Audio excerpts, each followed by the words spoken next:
Hi hello welcome to జాటివి health channel. Eyebrow threading చేయించుకుంటున్నారా? జాగ్రత్త. ఆ సమస్యలను కొన్ని తెచ్చి పెట్టుకున్నట్టే.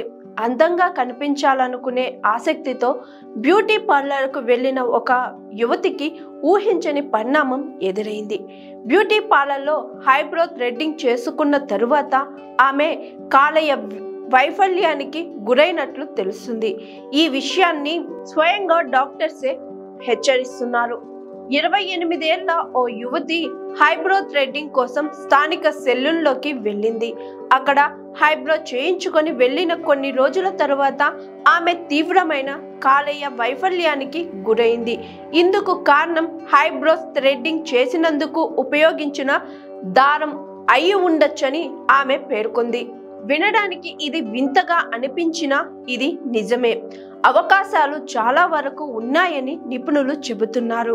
అయితే ఐబ్రో థ్రెడ్డింగ్ ద్వారా కాలేయానికి హాని కలిగించే వైరస్ నిజంగా సోకుతుందా అనే విషయానికి వస్తే అవుననే సమాధానం వినిపిస్తుంది. ఇందుకు ప్రధాన కారణంగా పాలల్లో సరైన పరిశుభ్రతను పాటించకపోవడమనే ఆరోపణలు ఉన్నాయి. ఐబ్రో థ్రెడ్డింగ్ వల్ల హెపటైటిస్ వస్తుందా? సాంకేతికంగా ఐబ్రో థ్రెడ్డింగ్ వల్ల మీ కాలేయం దెబ్బతినదు, కానీ పార్లర్ యూజ్ చేసే ఒక థ్రెడ్ను అనేక కస్టమర్లకు యూజ్ చేసినప్పుడు లేదా ఒకరికి ఐబ్రో థ్రెడ్డింగ్ చేసిన తరువాత చేతులు శుభ్రంగా కడుక్కోపోవడం, అందుకోసం వాడే ఉప పరికరాలకు శానిటైజర్ చేయకపోయినా ఈ సమస్యలు తలెత్తే అవకాశం ఉందని నిపుణులు చెబుతున్నారు.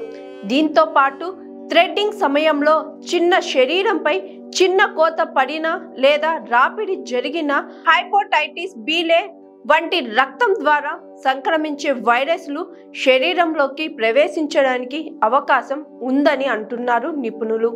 అయితే ఈ వైరస్ లక్షణాలేంటి, ఎలా ఉంటుందో చూద్దాం. ఈ వైరస్లు లక్షణాలు త్వరగా కనిపించవు. అవి నిశ్శబ్దంగా శరీరంలోకి వెళ్ళి మీ కాలేయానికి నెమ్మదిగా హాని కలిగిస్తాయి.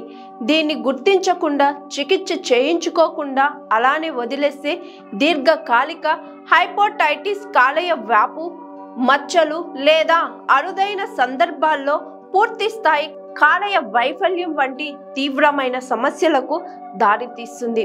ఈ వైరస్ మనకు సోకితే కామెళ్ళు, కాలేయ వాపు, దీర్ఘకాలిక హెపటైటిస్, కాలేయ వైఫల్యం, తీవ్రమైన సందర్భాల్లో కాలేయ క్యాన్సర్ కూడా రావచ్చు. థ్రెడ్డింగ్ ద్వారా హెపటైటిస్ రాకుండా ఏం చేయాలి? మీరు ఈసారి ఐబ్రో థ్రెడ్డింగ్ కోసం వెళ్ళినప్పుడు వీటిని ఖచ్చితంగా గుర్తించండి. మీకు వాడే ఐబ్రో థ్రెడ్డింగ్ కొత్తదో కాదో చూసుకోండి. వాళ్ళు ఇతరులకు వాడే ముందు వాడితే మార్చమని చెప్పండి. వాళ్ళు కుదరదంటే అక్కడ నుండి వెళ్ళిపోండి. మీకు ఐబ్రో చేసేవారు చేతులు శుభ్రంగా కడుక్కుంటున్నారా లేదా చూడండి. మీకు వాడే వస్తువులకు శానిటైజ్ చేశారా లేదా పరిశీలించండి. ఇంకా బెస్ట్ ఆప్షన్ ఏంటంటే ఐబ్రో కోసం వాడే వస్తువులను మీరే కొనుక్కొని తీసుకెళ్ళండి. ఇవి మీకు ఎప్పటికీ ఉపయోగపడవచ్చు.